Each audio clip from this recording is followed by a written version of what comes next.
Tim and James were sitting on the front porch, and they were rocking and reminiscing about the good old days.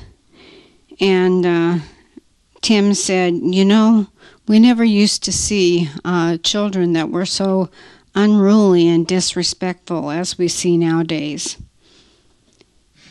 And James said, "Yes." He says, "You know, I realize that." And he says, Veterans Day was just not too long ago.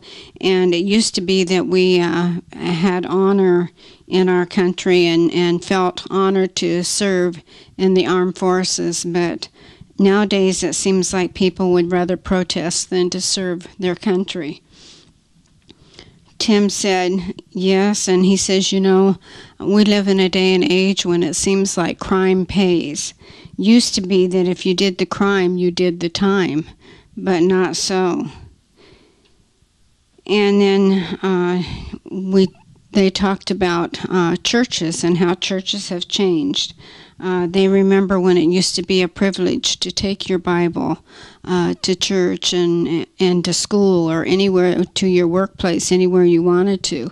And now we are really criticized if we take our Bibles and show them in public places. In fact, the kids cannot even take a Bible to school.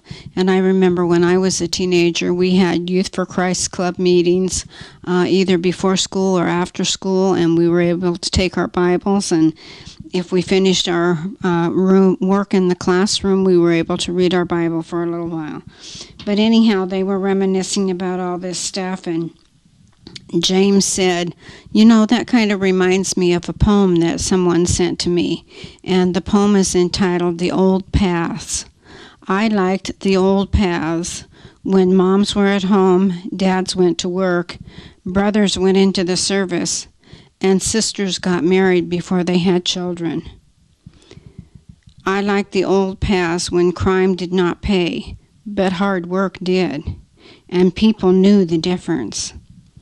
I liked the old paths when moms cooked, dads worked, and children behaved. When husbands were loving, wives were supportive, and children were polite. I liked the old paths when women wore jewelry and men wore the pants. When women looked like ladies and men looked like gentlemen, and their children looked decent. I liked the old paths when people loved the truth and hated a lie. When people came to church and the hymns were sounding godly, and the sermons even sounded helpful. I liked the old paths when the flag was honored, God was welcome everywhere, and the Bible was read in public, and we could even pray in our schools and pledge allegiance to the flag. And I can say, I like the old days, the old paths of life, and I just pray that you will think about that, and that you will honor God and serve Him and love Him no matter where you're at. Thank you.